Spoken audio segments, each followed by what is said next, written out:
Madame, Monsieur, bonsoir. On ne le répétera jamais assez. C'est ensemble que nous pouvons vaincre la Covid-19. Eh bien, 5 ONG suisses actives au Bénin l'ont compris et de leur collaboration est né le projet Rési-Covid destiné à apporter des solutions efficaces aux populations béninoises dans la lutte contre ce mal. Il s'agit notamment d'aider celles-ci à prévenir les phénomènes de panique liés à la Covid-19. Elles sont ici, sur ce plateau, pour un bilan à mi-parcours des activités mises en œuvre par ce projet financé par la coopération suisse. Elles nous diront le rôle joué par chacune d'entre elles dans ce projet aux multiples embranchements dont l'une des nombreuses activités en cours est la série La famille de Chegou, diffusée sur l'ORTB depuis quelques semaines. Valérie Idossou, vous êtes chargée du programme communautaire à l'ONG Graines de Paix, qui est l'initiateur de cette table ronde. Bonsoir et merci d'être avec nous. Bonsoir, madame. Alors, Antoine Kocher, bonsoir. Bonsoir. Vous êtes conseiller programme à Helvetas. Merci de partager ces 52 minutes d'émission avec nous. Merci. L'ONG Suisse Contact est aussi représentée avec Barnabé Médégan, conseiller programme. Bonsoir, Barnabé Médégan. Bonsoir, madame la journaliste. Jean Péji Assogba, vous êtes coordonnateur programme à Médecins du Monde. Merci d'être sur ce plateau. Merci, bonsoir. Un autre invité, c'est Théodore Tchezoumin. Vous êtes l'un des participants de cette table ronde. Vous êtes assistant chargé du programme à l'ONG Bouge. Bonsoir. Bonsoir à vous et bonsoir aux téléspectateurs. Évidemment, on ne saurait faire un tel débat sans le partenaire technique et financier, le principal qui est la coopération suisse, représentée par Barna Agwangla, chargé du programme éducation et insertion professionnelle au niveau de la coopération suisse. Bonsoir. Bonsoir, madame. Alors, depuis plusieurs mois déjà, vous travaillez, chaque ONG dans son domaine, à mettre en œuvre le projet Rési-Covid. Helvetas en a, on peut le dire, assure, on peut le dire, la coordination de ce projet. Antoine Kocher, vous qui représentez cette ONG, pourquoi un tel projet et pourquoi l'avoir dénommé Rési-Covid ? Bon, tout d'abord, on a affaire à une crise majeure. Et donc, en situation de crise, les ONG se rassemblent pour voir comment faire face à cette crise en appui au pouvoir public. D'accord. Et donc, on a décidé de mettre en place ces différentes actions sous le nom de Rési-Covid parce que ça rappelle un peu la résilience ou la résistance, tout simplement. C'est donc pour cela que le projet est né. C'est comme ça que le projet est né, en fait. Tout à fait. C'est comme ça que le projet est né. C'est en voyant la pandémie arriver, les ONG, les différentes ONG suisses se sont rassemblées parce qu'elles se connaissent déjà ici au Bénin. Et donc, elles ont pu réfléchir ensemble comment agir au mieux de leurs possibilités. Vous représentez Helvetas. Quelle est l'implication, quel rôle joue Helvetas dans ce projet Rési-Covid ? Bon, on joue notre rôle propre, c'est-à-dire en fonction des domaines d'intervention dans lesquels on agit, dans le nord du pays. Sinon, on a eu un rôle de coordination, tout simplement pour essayer de rassembler les différentes expériences et les différentes actions des ONG pour savoir ce qui se fait et comment favoriser des complémentarités et des synergies. Valérie Idossou, vous représentez Graines de Paix sur ce plateau. Qu'est-ce que vous faites concrètement dans le projet Rési-Covid ? Merci, madame la journaliste. Dans le projet pour lequel nous sommes réunis ce soir, Graines de Paix s'intéresse aux activités qui permettent la résilience des communautés. D'accord. Comme l'a dit tout à l'heure le représentant de Helvetas, c'est une crise non prévue. C'est une pandémie qui a fait peur à tout le monde. Et Graines de Paix pense que, en faisant en sorte que les personnes, les populations aient moins peur de la pandémie, elles peuvent avoir des attitudes et des comportements qui permettent de lutter contre cette pandémie-là. Et donc, dans ce cadre, elle a initié des activités comme la série dont vous parlez, constituée de capsules. Des capsules. La série, il s'agit de la famille de Chegou. De la famille de Chegou, et cette série a été conçue sur la base des thématiques de citoyenneté, de discernement, de gestion des émotions pendant cette pandémie. Parce qu'à l'ONG Graines de Paix, nous mettons un accent particulier sur les compétences psychosociales. Et nous pensons que lorsque ces compétences psychosociales sont combinées avec les autres compétences, généralement dans la vie, on arrive à éviter les phénomènes de panique, on arrive à discerner les bonnes informations et on se porte mieux on prévient mieux une maladie. Ce qui est sûr, l'ONG Graines de Père a initié pas mal d'activités dans ce sens, oui. Nous avons également formé des travailleurs sociaux parce que les travailleurs sociaux étaient également, dès le début de la pandémie, au contact des personnes isolées, des personnes mises en quarantaine, alors qu'ils avaient très peu de ressources, très peu de compétences pour agir.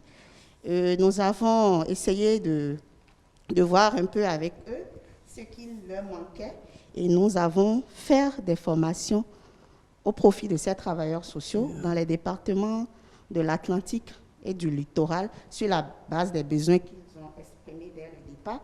Et nous avons aussi formé les travailleurs sociaux de la Liborie. Et tenez-vous tranquille, nous en avons formé suffisamment. Nous avons formé tous les travailleurs sociaux du ministère des Affaires sociales et de la microfinance, de l'Atlantique et du littoral et du département de la Liborie aussi. Très bien, on va y revenir. Vous me permettrez de demander à Barnabé Médégan, qui lui représente Suisse Contact sur ce plateau. Vous êtes partie prenante à ce projet. Quelle est votre part? Qu'est-ce que vous faites dans ce projet, pour ne pas dire les domaines d'intervention de Suisse Contact dans ce projet Risi-Covid? Exactement. Merci, Madame la journaliste. Effectivement, Suisse Contact est sur le projet Risi-Covid. L'objectif, c'est renforcer la résilience de nos cibles, les cibles du projet PEMIAP. Le projet PEMIAP, entendu projet des marchés inclusifs, agrumes et pisciculture. Et c'est un projet exécuté par Suisse Contact dans les deux pôles 6, le pôle 6 et le pôle 7, qui regroupent Atlantique, Littoral, Mono et Ouémé. Et Ifrane aussi. D'accord. Donc voilà, et notre stratégie est basée sur deux axes. Il y a le premier axe qui concerne la résilience, la surveillance de l'état sanitaire de nos cibles.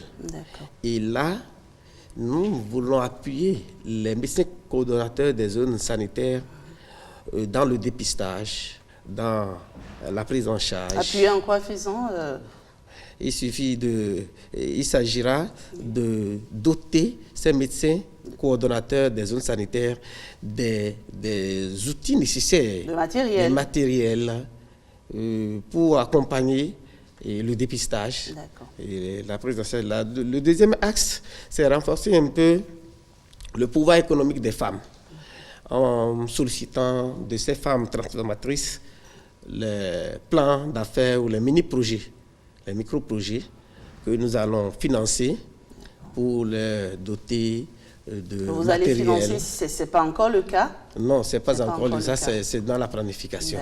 Mais pour le moment, nous avons fait une prise de contact au niveau des 8 communes d'intervention du projet et on est en train de faire une enquête CAP, c'est-à-dire sur la connaissance, l'attitude et les pratiques de la COVID dans la zone, dans les zones d'intervention. Et après cette enquête, les résultats de cette enquête seront utilisés pour pouvoir savoir quel appui réellement ces cibles ont besoin. Les cibles, je rappelle que les cibles, c'est surtout les transformatrices de poissons, les pisciculteurs qui sont dans le Mono-Kofo, Mono et Atlantique, Littoral et Ouémé. Voilà ce que nous sommes en train de faire pour le moment. D'accord. Jean Pégy à Sogba, vous êtes coordonnateur programme à Médecins du Monde. Quelle est la participation de Médecins du Monde dans le projet Covid-19? Merci Madame la journaliste.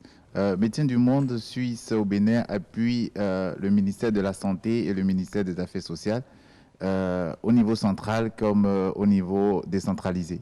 Au niveau local, Médecins du Monde a appuyé la riposte au niveau central en mettant à disposition 4 téléconseillères au niveau de la ligne 136, la ligne d'appel téléphonique pour dénoncer, pour signaler les cas de Covid. De Covid-19. En dehors de cela, le Médecins du Monde a mis en place un appui en personnel, un médecin spécialiste en santé publique et des psychologues pour renforcer la prise en charge sur le terrain. En dehors de ça, Médecins du Monde a aussi appuyé les zones sanitaires Cotonou 1 et 4 et aussi prépare un appui aux zones sanitaires de la Liborie dans la mise en place des mesures barrières et aussi dans la continuité des soins. Parce qu'il se fait que toutes les structures sanitaires aujourd'hui sont face à la pandémie, mais il y a aussi les autres soins qu'il ne faut pas négliger. Donc, dans ce cadre, Médecins du Monde renforce non seulement la prise en charge des cas de Covid en mettant en place les intrants pour le respect des mesures barrières, mais aussi veut renforcer au niveau de la Liborie la mise en œuvre des soins obstétrico-néonataux d'urgence par la fourniture d'équipements nécessaires. En dehors de cela, Médecins du Monde est en train de travailler avec le ministère des Affaires sociales et de la microfinance pour mettre en place, non seulement au niveau des communautés, un appui à la relance de l'économie informelle, mais aussi une vaste campagne de communication aujourd'hui sur tout ce qui est conséquence de cette pandémie, notamment la lutte contre les violences basées sur le genre et aussi tout le stress que cette pandémie peut causer, surtout au niveau des enfants avec qui on communique très peu face à cette pandémie. Donc voilà un peu les différentes actions que mène Médecins du Monde aujourd'hui sur le terrain. Comme on le dit si bien, l'union fait la force. On voit bien que les 5 ONG que vous représentez avaient mené pas mal d'activités. L'ONG Bouge également. Théodore Tchezouma, parlez-nous un peu de ce que vous faites dans le projet Rési Covid-19. Merci à vous. Vous l'avez déjà dit, ensemble on est plus fort. Au niveau de l'ONG Bouge, je dois préciser que l'ONG Bouge existe depuis 2007. D'accord. Et s'est donné pour mission d'amener les couches vulnérables de la population à être des acteurs du développement socio-économique de leur milieu. Cela faisant, les cibles de l'ONG Bouge, ce sont les orphelins enfants vulnérables, les jeunes défavorisés, les producteurs agricoles. Au niveau de l'ONG Bouge, les orphelins que nous accompagnons, aujourd'hui, nous avons dans la base 462 qui reçoivent chaque année des kits scolaires. Pour cette année, ça va être fait le vendredi prochain déjà. D'accord. Mais dans notre stratégie, on ne peut pas atteindre les objectifs si les veuves n'ont pas d'activité génératrice de revenus pour accompagner la scolarisation de leurs enfants. D'accord. Bouge peut accompagner, mais on ne peut pas tout faire. Et donc cela nous a amené à former les veuves et à les aider dans l'initiation et le développement d'activités génératrices de revenus. Je l'explique parce que vous allez comprendre, quand il y a eu Covid, il y a quand même eu une incidence sur les activités génératrices de revenus. Qui on peut tourner au ralenti. Exactement, des veuves. Et s'il y a moins de ressources pour ces veuves, c'est l'autonomie financière qui diminue. Et donc, ça a forcément un effet sur la scolarisation ou le maintien dans le système scolaire des enfants. L'autre cible sur laquelle intervient l'ONG Bouge, c'est les jeunes déscolarisés et issus de familles démunies que nous recrutons chaque année, c'est 60 chaque année, qui sont formés au Centre d'éducation et de développement des compétences de l'ONG Bouge, un centre 6 d'Assékou. Ils sont formés sur 3 filières, la production végétale, production animale, la transformation, auquel on associe le volet entrepreneuriat. Après leur formation, les jeunes qui quittent le centre sont appuyés par l'ONG Bouge en matériel et en appui conseil. On le précise aussi parce que quand il y a eu Covid, il y a eu quand même une incidence sur l'activité des jeunes. Je prends un jeune comme Charles qui est à Dambo, qui est dans la pisciculture. Déjà, la fermeture de la frontière du Nigeria avait eu un impact sur sa production. Et quand il y a eu Covid et qu'on a fermé les bars, écouler le produit, c'est devenu difficile. C'était difficile et ça a impliqué nourrir plus les poissons. Déjà. Et donc, tout comme beaucoup d'autres jeunes ananas qui produisent des jus d'ananas, fermer les buvettes, les bars, a eu forcément un impact. Et donc, pour nous, c'est important de les accompagner et d'éviter que tout ce qui est fourni comme effort à cause de Covid les ramène un peu à zéro. Et en cela, je veux profiter et saluer la promptitude de la coopération suisse dans l'appui. Il y a eu quand même une prompte réactivité, il faut saluer cela. Au-delà de cela, l'ONG Bouge, tout de suite, pour l'accompagnement, s'est dit il faut aller vers les veuves, il faut aller vers les jeunes pour apprécier l'incidence de la Covid-19 sur ce qu'ils font. On l'a fait et aujourd'hui, alors où je parle, on a déjà le répertoire de l'incidence sur leur activité. On définit actuellement le plan d'accompagnement et on pourra y revenir dans les perspectives. Merci. Alors, Bernard Agbangla, c'est grâce à vous qu'on a eu tout cela, parce que vous êtes le partenaire technique, le principal partenaire technique et financier de ces ONG. Pourquoi avoir choisi de soutenir le projet RESI Covid-19 ? Merci madame. Si vous permettez, peut-être tout d'abord un mot sur la coopération suisse, ce qu'elle est. En fait, la coopération suisse fait partie du ministère des Affaires étrangères de la Confédération suisse. Et donc, il s'agit d'un instrument de politique étrangère suisse pour accompagner les efforts de développement des gouvernants des pays partenaires, dont le Bénin. Et donc au Bénin, la coopération suisse est présente depuis une quarantaine d'années. Donc il s'agit d'une intervention dans la durée. Et nous avons en ce moment 3 domaines d'intervention que sont l'éducation et la formation professionnelle, le développement économique rural et la gouvernance. Et bien évidemment, le genre fait partie des thématiques prioritaires qui s'est traité aussi bien de façon spécifique que de façon transversale. Alors, pour revenir à votre question, pourquoi avons-nous soutenu le projet RESI Covid? Il faut dire que la pandémie liée à la Covid-19 a eu plusieurs impacts, aussi bien un impact sanitaire qu'un impact socio-économique. Et donc, il nous appartenait de mettre en place une stratégie pour assurer la poursuite de nos programmes dans les différents domaines que je viens d'énoncer tantôt, parce que c'est en période de crise que l'économie locale, les services et l'emploi ont besoin d'être maintenus et d'être soutenus. Et donc c'est ce que nous avons fait. Nous avons mis en place une stratégie d'adaptation pour que nos programmes se poursuivent, tout en veillant à ce que nos activités ne renforcent pas la propagation du coronavirus. Et donc c'est ce que nous avons fait sur nos propres programmes. Et à cela, nous avons ajouté des activités additionnelles pour mitiger justement l'impact social et économique de la COVID-19.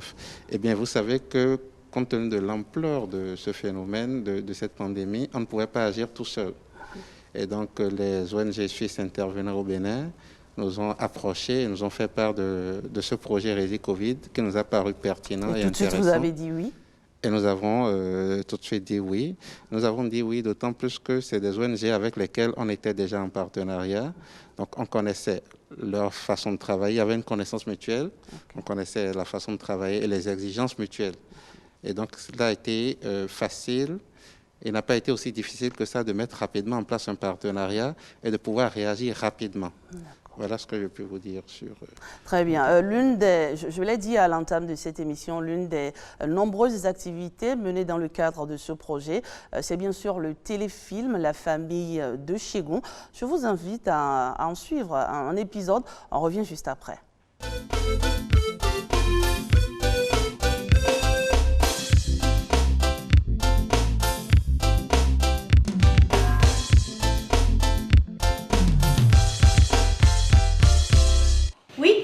Tu as totalement raison. Les billets, les pièces d'argent peuvent transporter le virus de personne en personne. C'est pour ça qu'il faut désinfecter les cousins et les billets et les pièces d'argent, puis se laver les mains. Comme là.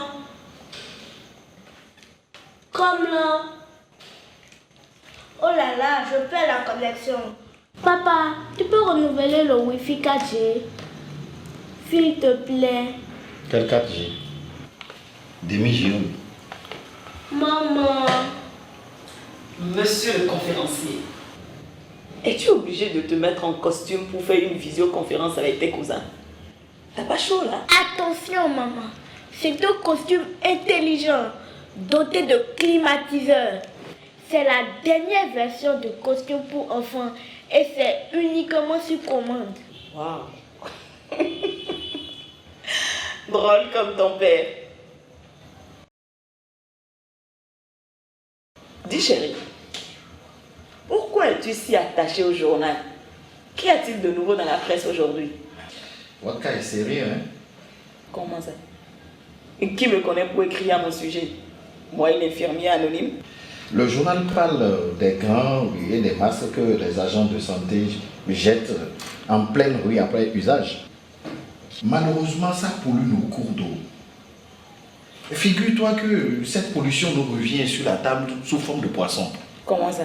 Puisque les poissons mangent les déchets. Chérie, ne stigmatise pas s'il te plaît. Je ne stigmatise pas. En cette période de pandémie, il n'y a pas que le personnel de santé. Oui. Trop de personnes jettent les masques partout et polluent l'eau. Oui. Donc, ce n'est pas bon de jeter les déchets partout. Non, c'est pas du tout bon. Est-ce que les papiers mouchoirs sont des déchets? Si. Pourquoi alors tu ne jettes toujours pas les vitres des voitures?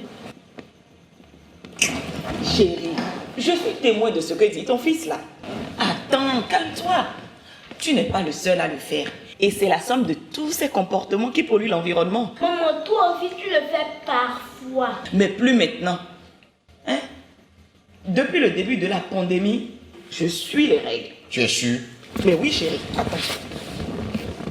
Il est recommandé de jeter les masques chirurgicaux, les gants, mouchoirs usagés et toute autre lingette dans une poubelle réservée à ça. Le sac poubelle doit être résistant avec un système de fermeture. Tout sac poubelle rempli doit être soigneusement refermé et conservé 24 heures avant d'être jeté dans la grande poubelle des ordures ménagères. Si nous jetons nos ordures partout, ça pollue la terre et les eaux. Et nous risquons d'être contaminés par diverses maladies. Exactement, chérie. Alors, chérie, la connexion 4G. S'il te plaît. C'est bon. Youpi!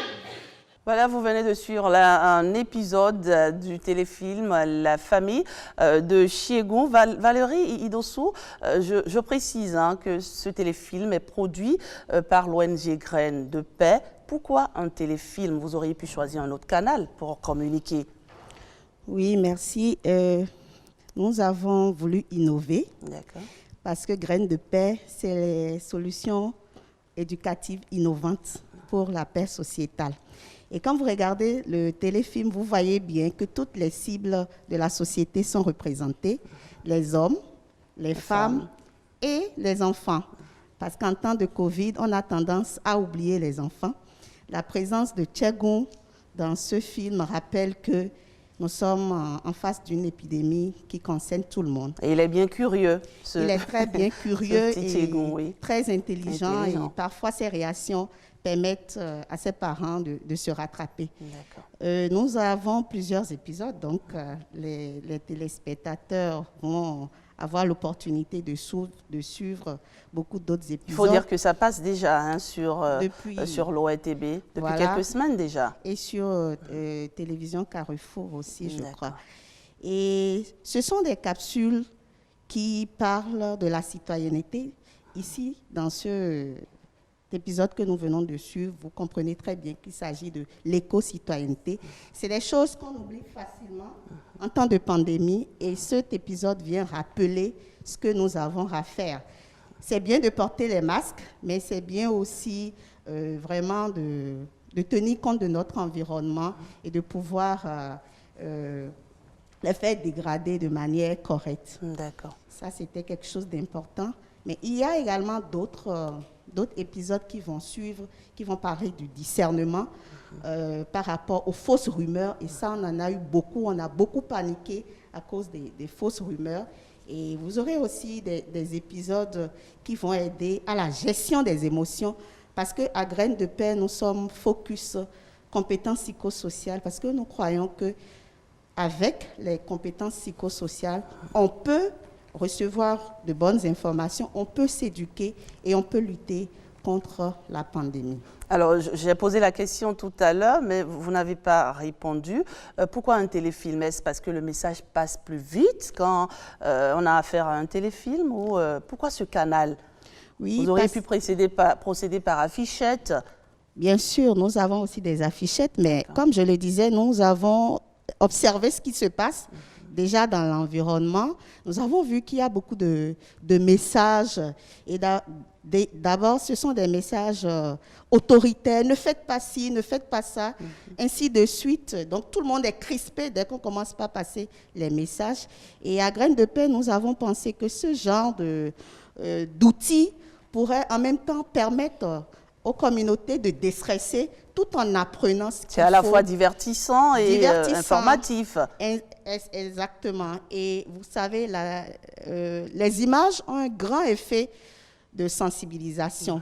Et aujourd'hui, nous voulons toucher aussi bien les adultes que les jeunes. Et je crois que par cette stratégie-là, nous allons atteindre toutes nos cibles, et notamment les jeunes. Et vous avez déjà une petite idée de l'impact que cela produit sur ces cibles visées? Vous avez des retours? Oui, bien sûr. Pas plus tard qu'hier, des gens nous disaient, parce qu'on leur a proposé de faire passer le film, pour qu'ils regardent un peu, c'est là qu'ils se rendent compte, wow, on a déjà vu ça, c'est très intéressant. Nous avons eu quelques commentaires, mais nous estimons qu'il faut aller plus loin parce que nous allons organiser dans nos locaux un forum public où des gens qui ont déjà regardé quelques épisodes pourraient venir discuter avec nous. Et nous verrons si ce téléfilm nous aide vraiment à atteindre nos objectifs, qui est de travailler à ce que les populations évitent les phénomènes de panique et prennent leurs responsabilités par rapport à la pandémie. Très bien. Antoine Kocher, j'imagine que vous en avez suivi quelques épisodes.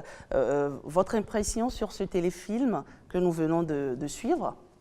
Personnellement, je pense que c'est très important d'informer sur différentes dimensions de cette crise, parce qu'on a souvent à l'esprit les effets sanitaires, alors qu'effectivement, il y a aussi des effets sociaux, il y a des effets économiques, éventuellement environnementaux, et donc comprendre un peu mieux ce que ça peut donner dans la vie quotidienne d'une famille. Je pense que c'est un peu comme une immersion, pouvoir un peu une immersion imagée, visuelle de ce que pourrait être l'ambiance, on va dire, Covid dans une famille, c'est cela? Bon, l'ambiance Covid, je ne sais pas, en tout cas l'ambiance d'une famille. Ce qui est sûr, c'est que pour changer les comportements, il faut passer par la conviction, il faut y croire, et c'est sûr que la sensibilisation telle qu'elle se pratique à travers la communication du risque, etc., ne fonctionne pas toujours. Donc il faut avoir d'autres leviers pour changer, et je pense que c'est une manière de l'aborder qui est intéressante. Barnabé Médégan, vous avez suivi comme nous ce téléfilm-là. Vous pensez qu'il impactera beaucoup plus que ce que nous avons l'habitude de voir? Oui, vraiment, c'est un bon film. Ça montre vraiment l'impact que la Covid a sur les activités des femmes. Et là, nous voyons que SUSContact ne s'est pas du tout trompé en choisissant la cible qui est les transformatrices de poissons. Vous avez vu dans le film, il y a le jeune qui a parlé de la gestion des déchets issus de poissons. Donc, mais au-delà de cette sensibilisation, c'est surtout le quotidien des populations cibles qui est impacté. C'est leur quotidien. C'est pour cela que, en dehors des sensibilisations, nous, à SUSContact, nous avons décidé de booster un peu leurs activités économiques à travers les micro-projets et la gestion de leurs activités génératrices. Voilà. Jean P.J. Assogba, vous partagez cet avis, ce téléfilm, est-ce qu'il touche les cibles? Oui, c'est un téléfilm qui est très intéressant. Ce qui est intéressant dans les téléfilms, c'est que les téléspectateurs se retrouvent dans leur environnement. Les téléspectateurs s'identifient aux acteurs, s'identifient au message qui est véhiculé, s'identifient aussi à cet environnement familial qui a aussi le leur au quotidien. Donc, c'est très parlant. Et justement, je pense qu'une série de téléfilms comme ça pourrait fortement changer la perception, les pratiques. Et en complément de ces téléfilms, nous, justement, à Médecins du Monde, nous faisons en partenariat avec l'appui du ministère des Affaires sociales des affiches, des communications audio au niveau des radios, des spots télé, pour accompagner un peu ce que Graines de Paix fait déjà au travers de ces téléfilms. La question du stress avec les enfants, nous les abordons aussi. Et donc, pour dire que ce consortium d'ONG travaille vraiment en complémentarité selon différentes méthodologies pour atteindre les cibles. Théodore Tchezouma, la famille de Chegoun. C'est intéressant, surtout l'enfant qui porte le message. Les enfants, ce n'est pas que le présent, c'est aussi demain. Et la question de l'environnement nous touche tous. En tout cas, au niveau de l'ONG Bouge, ça fait partie des volets sur lesquels les jeunes qui séjournent durant 9 mois au centre Bouge sont formés. Dans le cadre des interventions de Rési Covid, je porte un masque. C'est ce que nous avons distribué dans la communauté. Les 1325 personnes sensibilisées en communauté durant les 3 semaines ont tous reçu ce masque. Une façon aussi de les inviter à protéger l'environnement, puisque ce sont des masques réutilisables. Donc c'est intéressant de prendre par ce canal pour toucher. Je reviens sur l'aspect, le cadre, la maison, ça rend plus facile le message. Et surtout, j'aime bien la convivialité qu'on a eue, le papa qui n'est pas d'accord, ça répond à nos réalités, ça ne passe pas toujours les messages qu'on passe à nos parents. Et donc j'apprécie et je pense que c'est très bien. Barna Agmangla, vous avez financé ce téléfilm. Quelle est votre impression quand vous le suivez comme ça? Moi, je pense que ce téléfilm trouve toute sa place dans le concert des différentes actions de sensibilisation et de communication qui ont été faites sur cette pandémie. Il était important que les enfants, nos enfants justement, aient un personnage auquel ils puissent s'identifier et que les messages soient véhiculés d'une façon qui soit adaptée à la capacité de compréhension des enfants. Mais au-delà de ce personnage qui me paraît central, ce téléfilm aussi évoque des aspects sur lesquels les communications que nous avons eues ordinairement n'ont peut-être pas assez insisté, mais qui sont des choses qui nous touchent sur l'usage que nous faisons des masques et notre comportement éco-citoyen qui est également un élément à prendre en compte dans la gestion. C'est vrai qu'on n'y pense pas souvent. Tout de suite, après utilisation, on le jette à même le sol. On ne pense pas souvent que se comporter de la sorte pourrait agir, n'est-ce pas, aussi sur l'environnement? Oui, c'est bien cela. C'est bien cela. Et donc, voilà, moi, je pense que c'est un téléfilm tout à fait indiqué. Il aurait fallu le faire s'il n'avait pas existé. Alors, quel autre projet ou activité la coopération suisse soutient-elle dans la lutte contre le coronavirus au Bénin? Déjà, ce qu'il faut dire, c'est que nous avons un accord de coopération avec le gouvernement, avec différents ministères sectoriels, et que nous avons appuyé la riposte à la Covid au niveau de ces différents secteurs-là. Mais pour vous donner des exemples de façon plus précise, par exemple, pour mitiger l'impact de cette crise-là sur les paysans, les producteurs, nous avons mis en place un système qui facilite l'accès aux intrants à un certain nombre de paysans, donc ce qui leur permet de travailler plus aisément. Et nous allons lancer demain le cash transfert, le cash business transfer justement, et là-dessus, ça va nous permettre de permettre aux jeunes entrepreneurs d'avoir accès à des financements, de l'argent cash et puis des matériaux aussi, de matières premières. Voilà ce que je puis dire comme exemple de ce que nous faisons. Très bien. Alors, Graines de Paix, ce projet, il couvre quelle période? On peut avoir une idée? Oui, on est vers la fin du projet. Nous, à l'ONG Graines de Paix, je crois que nous avons largement atteint nos objectifs par rapport au projet. Il va nous falloir suivre maintenant toutes les initiatives que nous avons prises sur le terrain. Tantôt, je disais que nous avons formé les travailleurs sociaux. En fait, on les a formés pour qu'ils puissent mieux répondre aux besoins émotionnels des communautés qui viendront vers eux en ce temps de pandémie, parce qu'il n'y a pas eu que les personnes infectées, il y a eu beaucoup de personnes affectées. Et quand vous êtes affecté par la pandémie, comme tout à l'heure, l'ONG Bouge le disait, les jeunes, on est obligé d'appuyer les jeunes pour que tout ce qu'ils ont fait depuis des années ne tombe pas. C'est ainsi que de nombreuses populations sont vraiment en difficulté.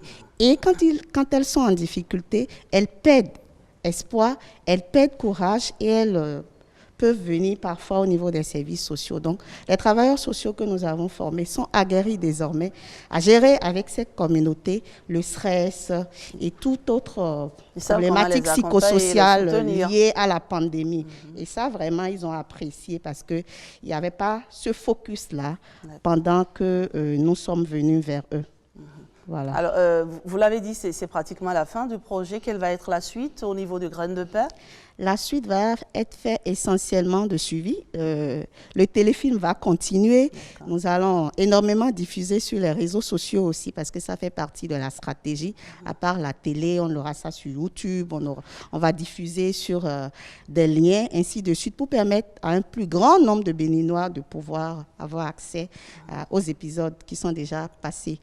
Et je crois que c'est essentiellement le suivi et l'une de nos activités consistera à faire un forum physique, bien sûr, en tenant compte des barrières, des mesures barrières à notre siège pour pouvoir discuter de ce que les gens ont compris et retenu de ce téléfilm parce que c'est un scénario qui a été conçu. À chaque fois, il y avait des objectifs, il y avait des résultats attendus et ce forum va nous permettre de voir si nous avons atteint nos objectifs. À l'étape actuelle, Graines de Paix est satisfait. L'ONG est satisfaite du déroulement. En tout cas, nous sommes fiers d'avoir répondu à nos objectifs et nous espérons que nos partenaires également vont nous féliciter à la fin du projet. Très bien. Barnabé Médégan, vous, à Suisse Contact, qu'est-ce que vous prévoyez à la fin de ce projet? Quelles sont les perspectives, j'allais dire, de votre ONG? Oui, avant d'en venir aux perspectives, je m'avais dit que toutes les ONG n'ont pas commencé au même moment. Donc, nous, pour des raisons de procédure, nous, on n'a pas commencé au même moment. Effectivement, c'est un projet de 6 mois. C'est un projet de 6 mois. Et nous, on vient de commencer. On n'est pas allé loin. Mais ce qui va suivre après le rapportage sur l'enquête, nous allons mettre en place les activités. Surtout que nous avons déjà recruté un médecin biostatisticien pour mettre en œuvre les actions de premier axe. Donc après, on va évoluer avec le financement, la dotation, tout ça là. L'essentiel, c'est de renforcer la capacité financière des consommatrices et surtout les mettre à l'abri de ce mal pour que ces cibles puissent vraiment atteindre l'objectif de pérennisation de leurs activités. Vraiment, c'est ça. D'accord. Antoine Cocher, il l'a dit, Barnabé Médégan, c'est 6 mois pour ce projet, Rési Covid. En 6 mois, est-ce que les objectifs ont été atteints, selon vous? Enfin, les objectifs majeurs ont été atteints. Bon, chaque ONG s'est fixé ses propres objectifs en fonction de ses domaines d'intervention. C'est pas parce qu'on a concentré différentes actions sur 6 mois jusqu'à la fin de l'année, ça fait un peu plus que 6 mois à vrai dire, que forcément on arrive à la fin de la pandémie. Il y avait une crise à laquelle il fallait répondre, il fallait prioriser certaines interventions pour pouvoir à la fois communiquer, essayer de juguler certains effets sur l'économie ou essayer d'adapter par exemple des parcours de formation ou d'éducation. Donc on avait besoin de ce moment pour se réadapter, pour prendre le recul et avoir des actions complémentaires. Maintenant, on continue avec notre programme tel qu'avant, c'est-à-dire qu'on a de toute façon des projets qui continuent et on a profité en fait de ce moment-là pour pouvoir s'adapter, mieux communiquer, informer les populations, avoir un dialogue un peu différent. On imagine bien que vous pensez déjà à la fin du projet, à la suite, aux perspectives.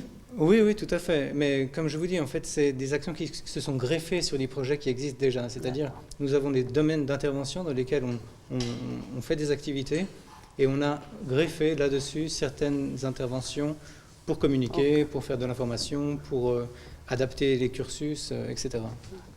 Jean Péji Assogba, vos perspectives au niveau de l'ONG Médecins du Monde? Oui, comme l'a dit mon prédécesseur tout à l'heure, les actions de Médecins du Monde et les actions de toutes les ONG se greffent sur des projets déjà existants. Donc, il s'agira de faire le suivi.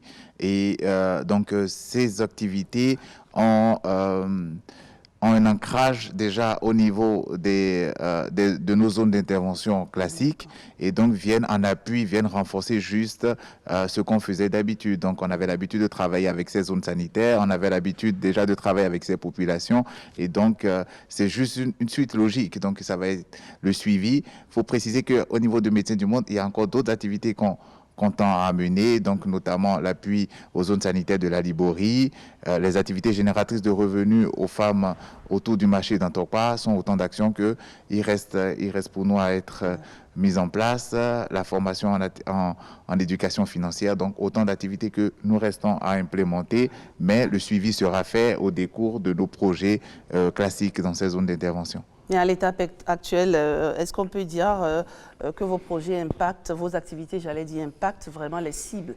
Ah oui, pas mal de cibles ont été touchées, notamment les femmes autour du marché d'Antokpa, et aussi la communauté en général, des quartiers autour du marché d'Antokpa, où nous avions mis par exemple en place des dispositifs de lavage de mains dans toutes les rues, aussi dans les lieux publics. Les écoles de ces quartiers ont été sensibilisées, on a distribué aussi des masques, donc autant de populations qui ont été déjà directement impactées par nos actions et qui continueront d'être impactées, surtout avec les actions dans la Liborie qui vont être menées dans les prochains jours. Théodore Tchezouma, les perspectives de l'ONG à laquelle vous appartenez? Merci bien. En suivant les collègues parler, j'ai eu quelques souvenirs.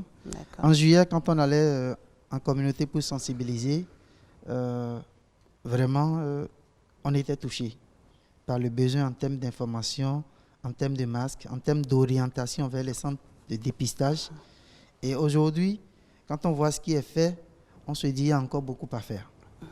Quand on voit le besoin en termes de kits pour nos jeunes qui ont des fermes réparties sur l'ensemble du territoire, quand on voit le besoin au niveau des coopératives agricoles, on sent qu'on a fait quelque chose, mais que beaucoup reste à faire.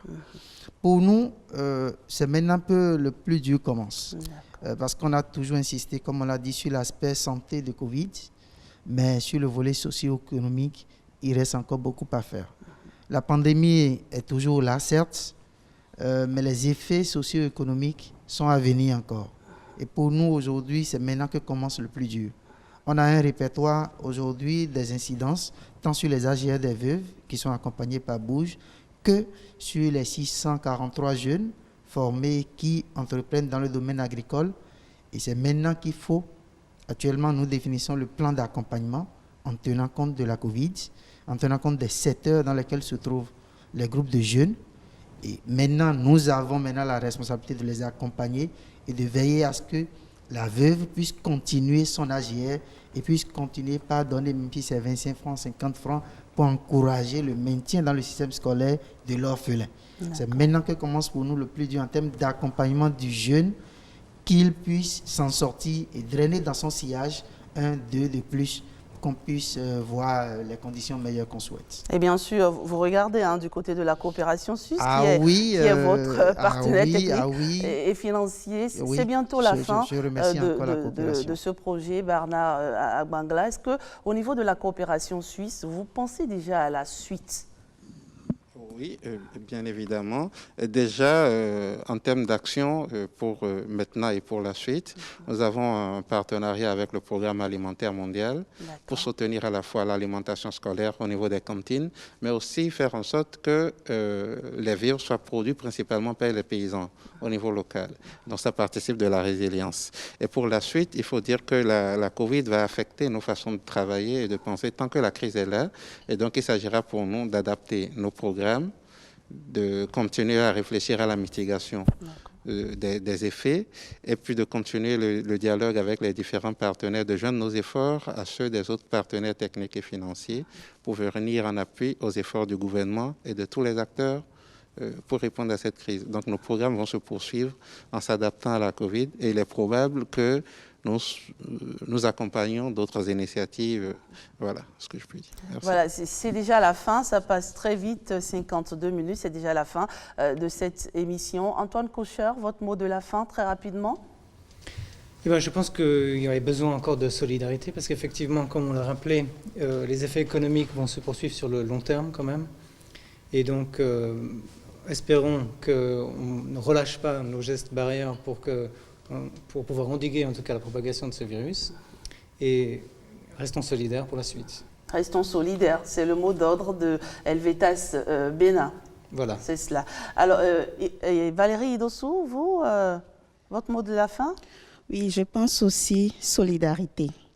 Parce que nous combattons le virus, mais pas les autres.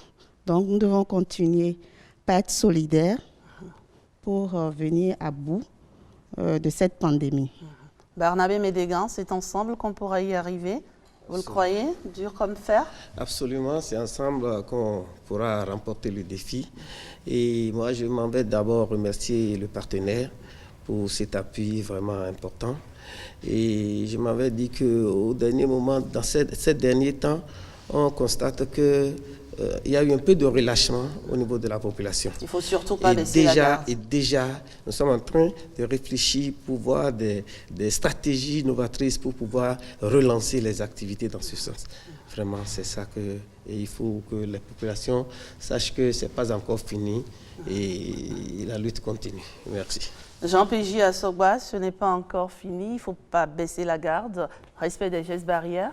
Il ne faut pas baisser la garde, on dirait que vous avez su que j'étais médecin pour me donner cette question. Il ne faut pas baisser la garde, il faut continuer la veille parce que les chiffres sont en train pourraient avoir tendance à remonter, donc garder la veille. Et je salue vraiment cette initiative des ONG suisses qui est un bel exemple d'expérience de synergie d'action entre organisations et que au-delà d'un projet d'urgence, que cette synergie demeure dans la mise en œuvre des activités sur le terrain pour un plus grand impact.